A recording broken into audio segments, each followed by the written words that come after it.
sobre algo que eu tirei uns dias de descanso e também dei descanso, né? Essa foi a primeira viagem que eu fiz sozinha, né, meu amor? Você autorizou eu ir? Eu estava precisando, irmãos. E, na verdade, nem eu entendi isso. Porque eu não tenho nenhuma dificuldade no inglês. Não seria para treinar, né? E ali, alguns momentos andando ali naquelas estradas, eu consegui achar uma rádio evangélica e uns louvores assim maravilhosos. Eu compreendia tudo, né? E tinha hora, irmãos, que me vinha uma choradeira. Eu não sei se era saudade da minha mulher, saudade da minha casa. E eu chorava. E uma coisa você precisa aprender: nada é impossível para Deus. Mas esse que é nada impossível para Deus, ele não define você.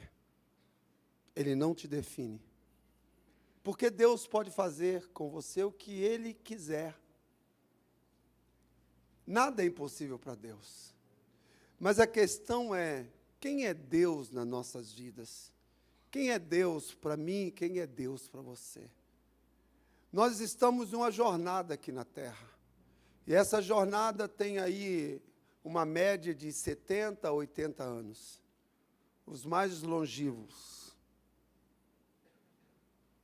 70, 80 anos. Alguns aí já estão batendo na trave.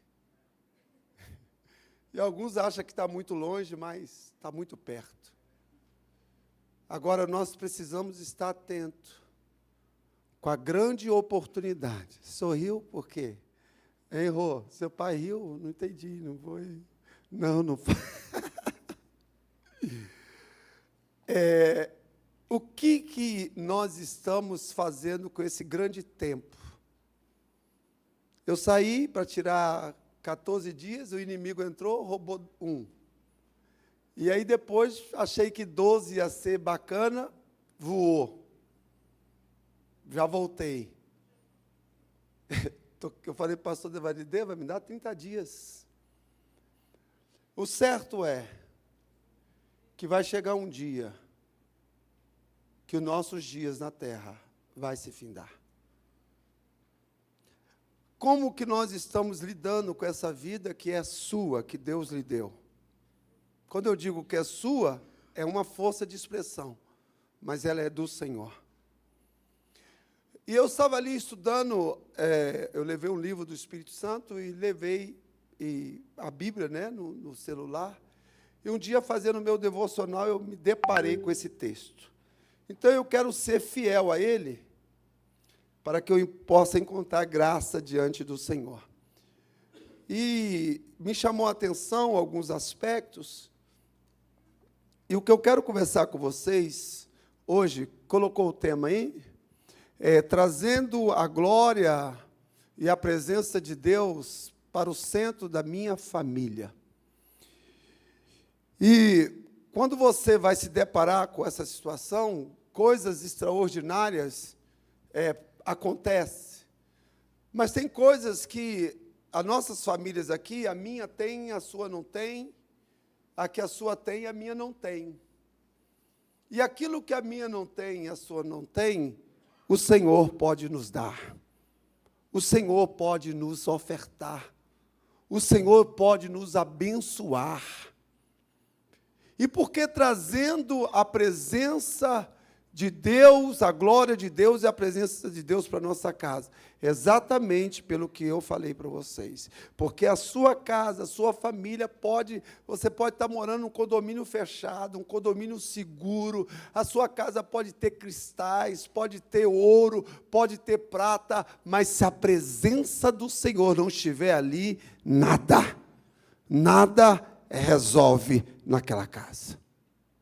Então, 2 Coríntios, no capítulo 8, Paulo vai falar da oferta colhida para os crentes, os santos, né, que ele denomina santos de Jerusalém, que estão passando dificuldades. A igreja da Judéia, de Jerusalém, foram uma das igrejas, praticamente a pioneira. Só que os santos daquela igreja estão passando por dificuldade. O apóstolo Paulo, juntamente com Tito, se levanta para fazer uma coleta para aqueles santos. E ele começa a discorrer isso no capítulo 9, coloca a NVI, por favor, no capítulo 2 Coríntios, no capítulo 8. Ele começa a discorrer sobre uma graça existente, da qual os crentes da Macedônia haviam entendido. O que significa graça? Graça é algo que você recebe sem ser digno, sem ser merecedor. Mas o que me chamou a atenção, tanto no início, no meio e no fim, é que Paulo desperta a igreja de Corinto com esse entendimento da igreja da Macedônia. Ele começa no versículo 1 dizendo: agora, irmãos, queremos que vocês tomem conhecimento da graça que Deus concedeu à igreja da Macedônia. Então, o que essa graça foi traduzido para os macedônios? Uma vez que eles viviam no pecado, uma vez que eles estavam sentenciados a uma morte sem Jesus Cristo, uma condenação, e a salvação do Senhor Jesus chega até eles recebem a conversão, eles recebem o Espírito Santo, eles recebem o renovo, eles percebem: isso aqui é tudo que nós temos. Isso aqui é tudo que nós temos, porque isso mudou a nossa vida. Isso mudou a nossa história. Então eles começam a colocar tudo o que eles têm embaixo dessa graça. Embaixo dessa graça. A graça, ela é reconhecida quando você entende o sentido do qual você vive hoje, uma vez que no passado você vivia uma vida no pecado. Baseado nesse entendimento da graça, nessa revelação da graça, o meu alvo é Cristo, o meu alvo é Cristo, o meu alvo é Cristo. E tudo que eu tenho, e tudo que eu possuo, eu coloco a favor, eu me disponho, me disponibilizo para o reino, para as pessoas, porque eu tenho a maior riqueza, o Senhor Jesus. Isso é entendimento da graça. Então Paulo pega esse argumento no verso 1 do capítulo 8, e começa a discorrer. Verso 2.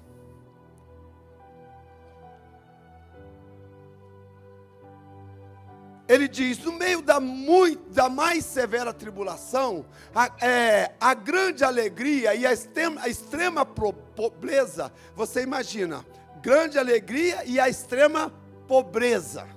Então vai sintonizando, que para os macedônios a riqueza terrena já não os dominava. E diz: deles transbordaram em rica generosidade. Agora você pega um povo pobre, um povo que está passando por tribulação, mas é rico em generosidade. Diga assim comigo: ninguém é tão rico que não possa receber, e ninguém é tão pobre que não possa doar. Então Paulo traz esse argumento, mas ele está dizendo isso para quem? Para a igreja de Corinto. Ele está relatando a atitude da igreja da Macedônia, uma vez que eles entenderam que o suprassumo da vida deles é a graça da salvação do Senhor Jesus. Verso 3. Pois dou testemunho de que eles deram tudo quanto podiam, e até além do que podiam. Irmãos, presta bem atenção. Quando você tem revelação da palavra de Deus, o verdadeiro sentido do poder é quando aquilo transforma a sua vida. Quando aquilo transforma a sua vida. O ler por ler, o conhecer por conhecer, não significa nada. Eu falei aqui hoje pela manhã, as pessoas que trabalham aqui na igreja, você que for fazer alguma coisa aqui, faça com amor para o Senhor. Fora isso, o que você fizer aqui não vai valer nada. Tudo que nós formos fazer, e a palavra que for ministrada aqui, nós vamos pegar na íntegra, nós vamos trazer para o nosso espírito, e nós vamos vivenciá-las, porque elas são puras, e elas são verdadeiras.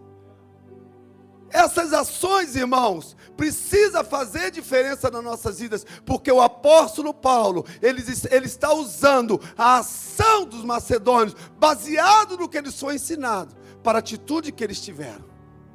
Se eu e você não tivermos atitudes bíblicas, você esquece. Nós não teremos, não viveremos a essência de que Deus tem para nós e nem conseguiremos transmitir isso a ninguém. Então o apóstolo Paulo está descrevendo até além do que podia, por iniciativa própria. Uma coisa que eu procurei me dedicar aqui diante da igreja quando nós começamos esse ministério: você é responsável pela sua vida espiritual. Eu estou aqui para pregar, eu estou aqui para ensinar, eu estou aqui para orientar. Nós temos pastores que aconselham, nós temos gabinete, nós temos pessoas à disposição, mas se você não entender que a essência está em você, você vai viver de miséria espiritual. Você vai ser um miserável espiritualmente. Se ninguém impor as mãos sobre a sua cabeça, você não vive. Se ninguém te der a atenção que você precisa, você não consegue romper. Não, isso não pode existir nas nossas vidas. Você tem que ser responsável pela sua vida espiritual. Quando você assume esse papel, quando você se identifica com aquilo que Cristo pensa ao seu respeito, você vive o que você precisa viver. Ninguém fica mandando na sua vida.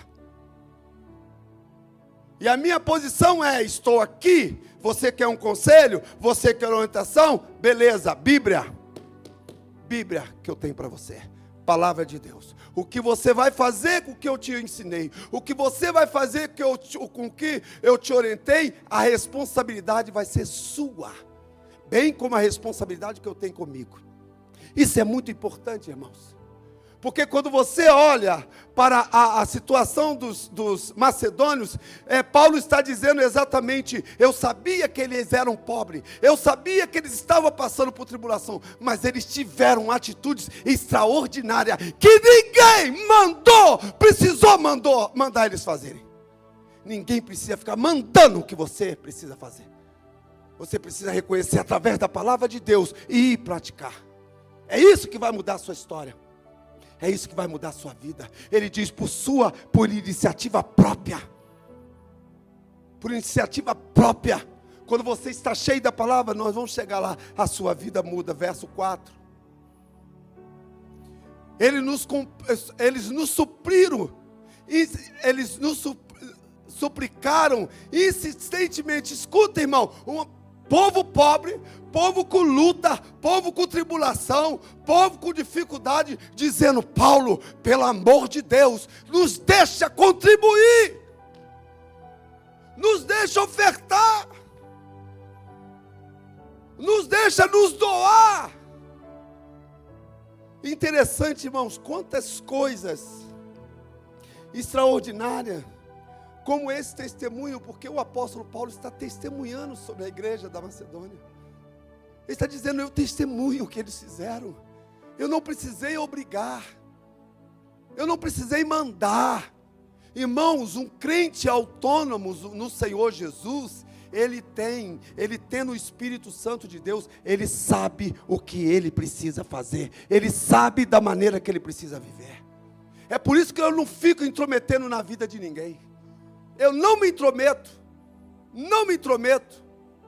porque o que nós ensinamos, como está sendo ensinado agora, se você entender, você vai praticar e você vai ver o resultado. Verso 5, 4. Eles nos suplicaram insistentemente. Então, irmão, não teve só uma súplica, que diz assim: eu vou meter um migué, e diz assim: fulano, vai jantar lá em casa, mas tomara que ele tenha outro compromisso e não vá. Não, eles não fizeram isso. Eles disseram assim: olha, me dá a honra de te convidar para você ir almoçar na minha casa. Eu quero te servir com um almoço que eu quero fazer para você. É isso que eles falaram para Paulo. Eles disseram e suplicaram assim: deixa.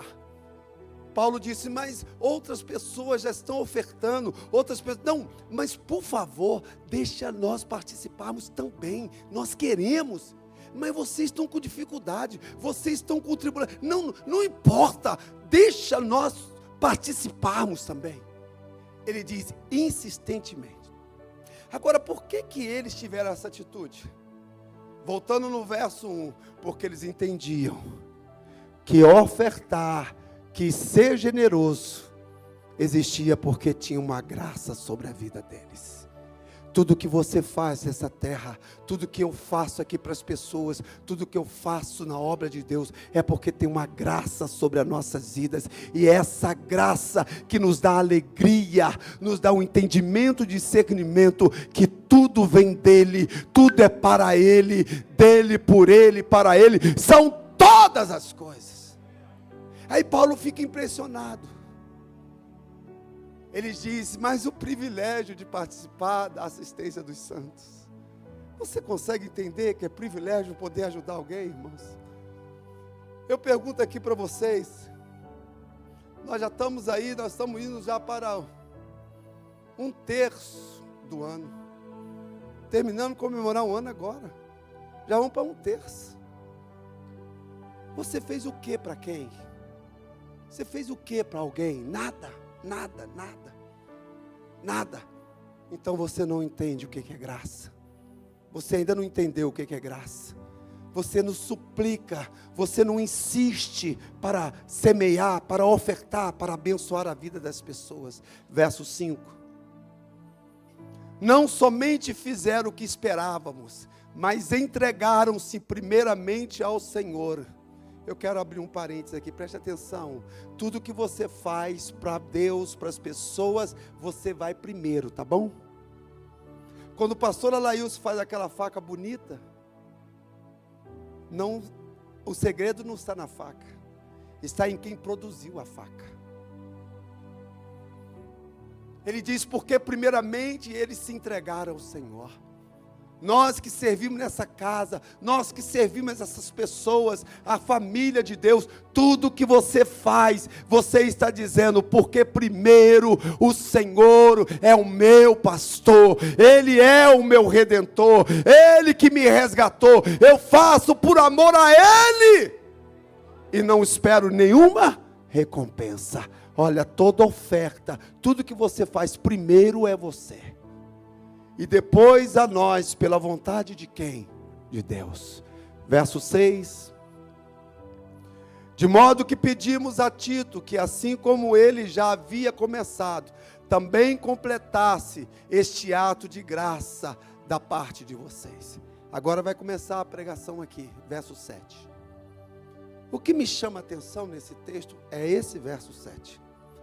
E aí eu quero trazer para todas as famílias que estão aqui hoje. Eu não sei qual a origem da sua, eu sei a origem da minha. E o Espírito saltou no meu espírito dizendo: eu posso dar tudo que uma família precisa, quando esse tudo que eu der a ela estará a serviço de outros. Repita comigo: eu terei tudo de Deus, Deus pode fazer tudo, Deus pode dar tudo para minha família, quando esse tudo que Ele me der, estiver a serviço de outros. Esse verso 7, eu vou me deter aí, porque aí tem 4 coisas que eu observei nele. Vocês lembram que eu falei que o apóstolo Paulo está se dirigindo a quem?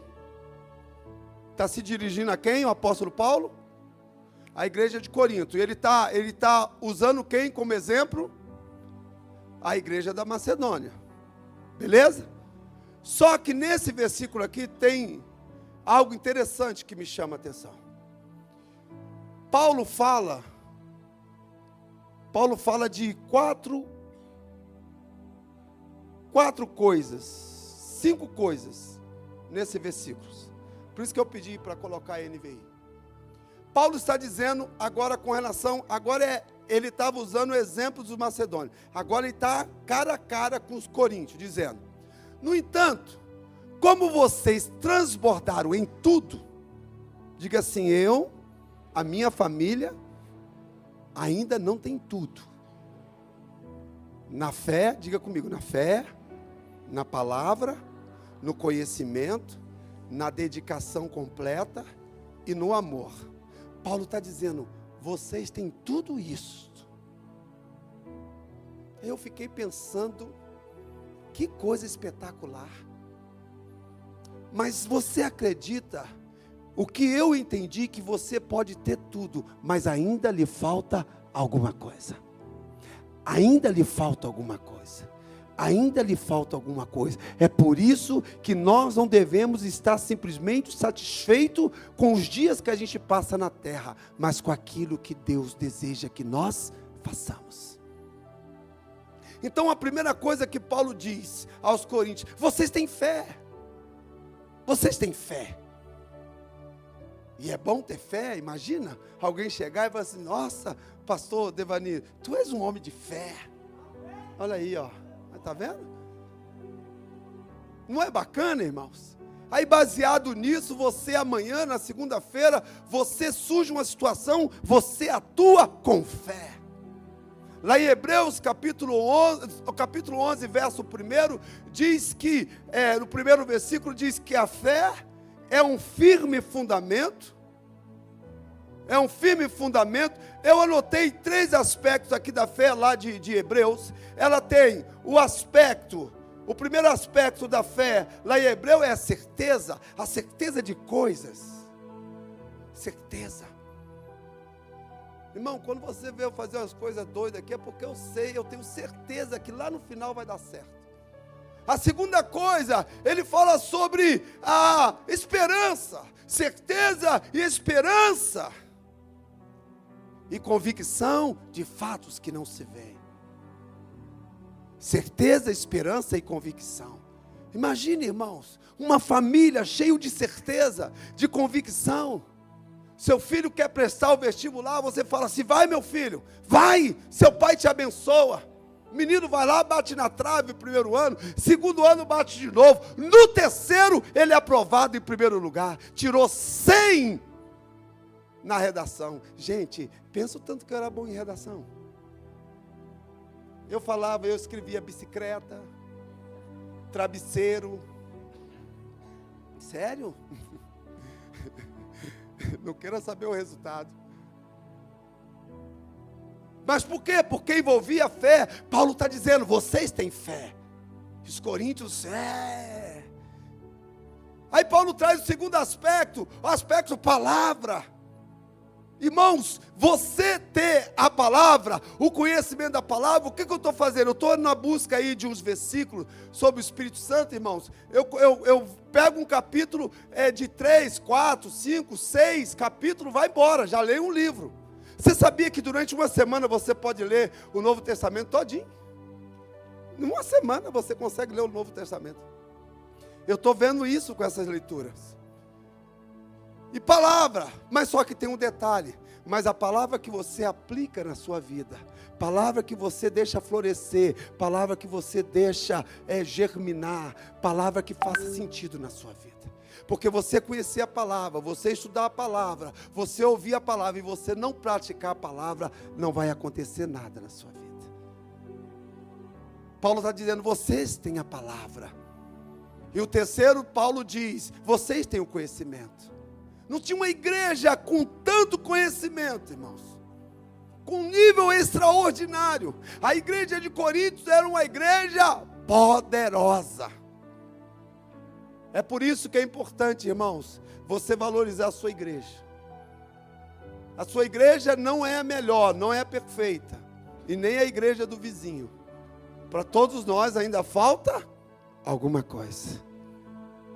O entendimento que nós precisamos ter, que esse conhecimento que a igreja de Corinto tinha, trazia riquezas, trazia turistas, trazia bens extraordinários, porque através do conhecimento, e eu quero parabenizar os novos alunos aí do FCF, que vai estar estreando amanhã, né?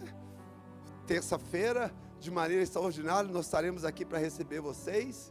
né? E depois nós vamos ter o privilégio da aula não me tiraram dessa aula não, né? Da pneumo. Então nós vamos, o entendimento, o conhecimento que os coríntios têm, Paulo está exaltando.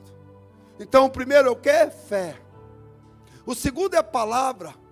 O terceiro é o conhecimento. Irmãos, é tão bom você lidar com uma pessoa que tem conhecimento. A minha esposa disse que esteve aqui com a professora Glaucia. E nós somos ótimos, né, amor, na tecnologia. E aí você senta, ela puxa de lá, puxa de cá, estende de lá e daqui a pouco sai um negócio bonito. Aí você fala assim, meu Deus, que coisa poderosa. Conhecimento. Conhecimento é extraordinário. A palavra de Deus diz que o seu povo pereceu porque lhe faltou o conhecimento. E a quarta coisa, ele diz, vocês têm uma dedicação extrema, vocês têm uma dedicação completa. Irmãos, é bom ter pessoas que se dedicam ao nosso lado, não é verdade? É muito bom, facilita as coisas para você. Paulo está dizendo, vocês têm uma dedicação extraordinária. E no quinto ele diz, vocês amam. Essa palavra é tão falada no nosso meio popular, amor, eu te amo. Irmãos, amar não é só palavras. Amar são mais atitude, mais ações do que qualquer coisa. E Paulo está dizendo, vocês têm isso tudo. E Paulo diz, como vocês têm isso tudo? Deixa eu mostrar para vocês que vocês podem ser também generosos. E começa a descrever sobre a generosidade. Dizendo, olha, é necessário que vocês aprendam isso que vocês ainda não têm. E ele está lá no capítulo 8. Mas parece-me que o povo da Macedônia, os coríntios, não entenderam muito, ou Paulo se sentiu que eles não tinham correspondido com o seu anseio, com o seu desejo. Aí o que acontece? Paulo volta mais um pouco e aí escreve o capítulo 9. Quando você vai estudar sobre este capítulo 8, e você vai observar que Paulo, ele deixa bem claro com relação às ações dos macedônios, mas aí ele, no capítulo 9, ele traz alguns ensinamentos com relação a tudo isso. Eu acrescentei, baseado nesses ensinos, como era direcionado, é direcionado para a família. O sexto aspecto, o aspecto do perdão.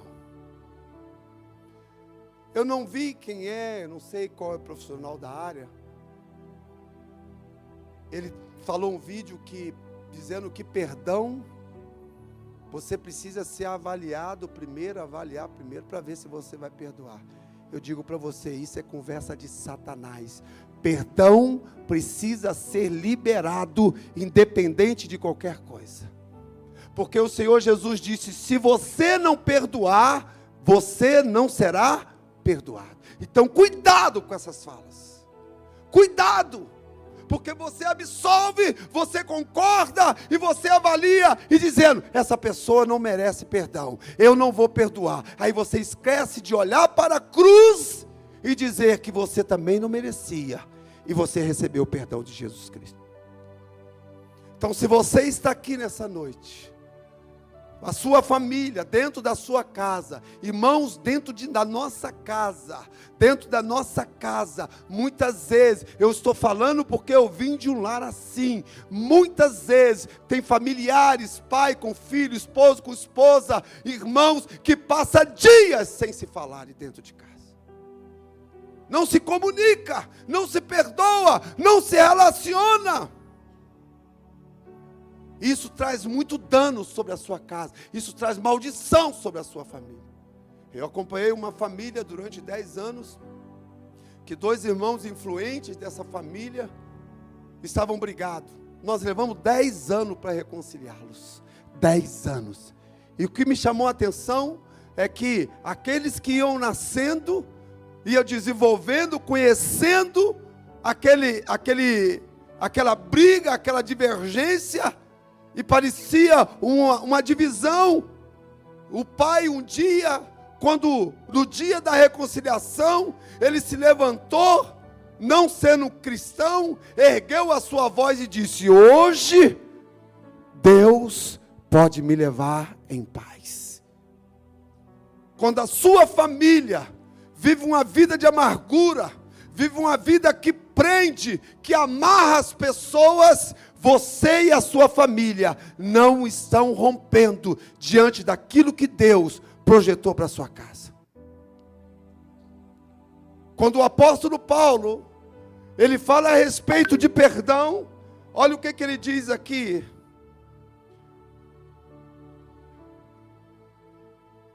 Ele diz em 2 Coríntios capítulo 2, versos 5 a 11. Porque se alguém me contristou, não me contristou a mim, senão em parte, para vós não sobrecarregar a vós todos. Basta-lhe a tal essa repreensão feita por muitos, da maneira que, pelo contrário, deveis antes perdoar-lhes e consolá-lo. Irmãos, não é só perdoar, é consolar a quem você perdoa também. Paulo diz: vocês têm que perdoar e ainda consolar. É sério, irmãos. Quando você vai se deparar com o trazer a glória, a presença de Deus para dentro da nossa casa, não é fácil. O verso 7.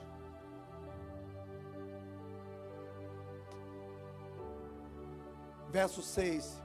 Verso 7. De maneira que, pelo contrário, deveis antes perdoá-los e consolá-lo, para que tal não seja de modo algum devorado demasiada tristeza. Escuta, irmãos. Quem te feriu, quem te entristeceu, por mais ferido, por mais entristecido que você fique, você não tem noção do qual estado está aquela pessoa. Ela está muito pior do que você. Ela pode não demonstrar. Paulo está falando sobre isso. Paulo está nos ensinando sobre isso. É por isso que ele traz a ideia: além de você perdoar, você precisa consolar. Porque as pessoas nos ferem, as pessoas nos machucam e parece que elas estão por cima, parece que elas estão bem. Irmãos, isso são grandes respostas que elas estão péssimas dentro delas. Isso é revelação de Deus com relação ao perdão.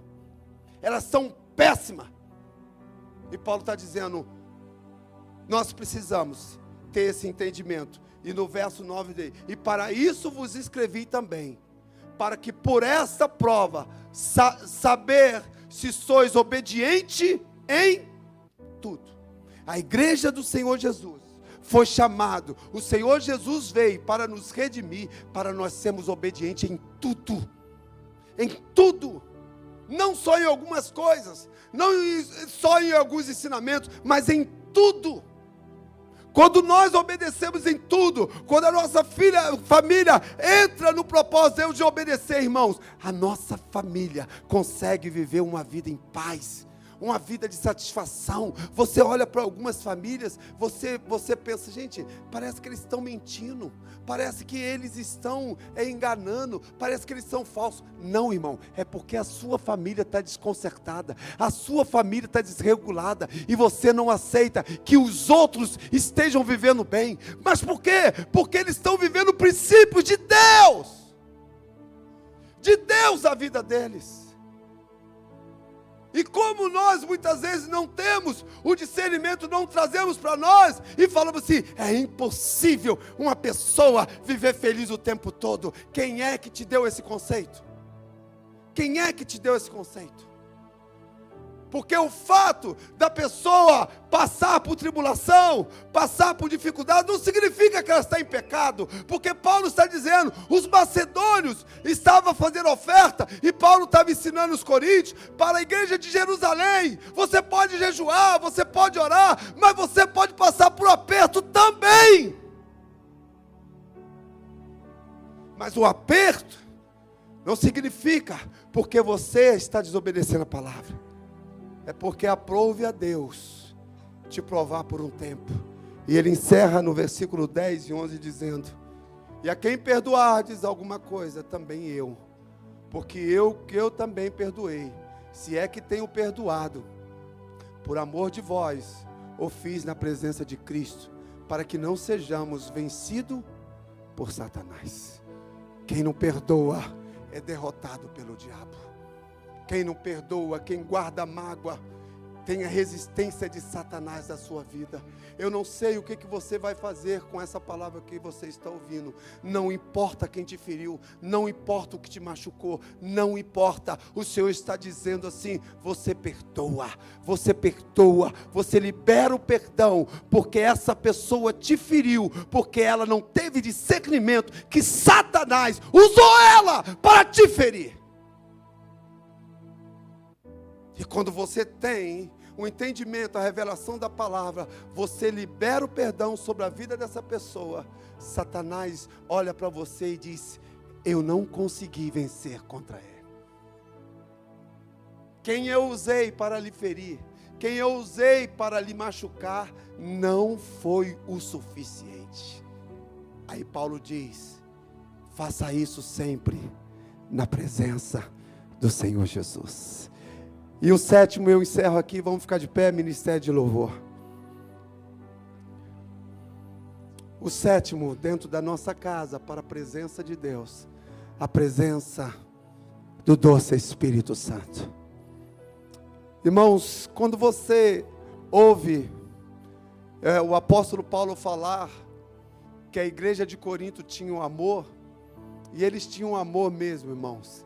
Porque o capítulo 13 de 1 Coríntios fala que o amor que eles descrevem, e aquilo é o verdadeiro amor. E no último verso, no sétimo ponto que eu anotei aqui, uma família cheia do Espírito Santo. Como é que está meu tempo aí, Dema? Os coríntios tinham o Espírito Santo de Deus, os quais lhes enriquecia com todos os dons. Pensa numa igreja que tinha os dons, irmãos, assim, com excelência. No capítulo 12, do 1 ao 4, diz assim, de 1 Coríntios: irmãos, quanto aos dons espirituais, não quero que vocês sejam ignorantes. Vocês sabem que quando eram pagãos, de uma forma ou de outra, eram fortemente atraídos e levados para os ídolos mudos. Por isso, eu lhes afirmo que ninguém que fala pelo Espírito de Deus diz Jesus seja anátema. E ninguém pode dizer Jesus é Senhor, a não ser pelo Espírito Santo. Há diferentes tipos de dons, mas o Espírito é o mesmo. O mesmo Espírito que agiu no Antigo Testamento, o mesmo Espírito que agiu no Novo Testamento, o mesmo Espírito, Ele está no meio de nós. Se a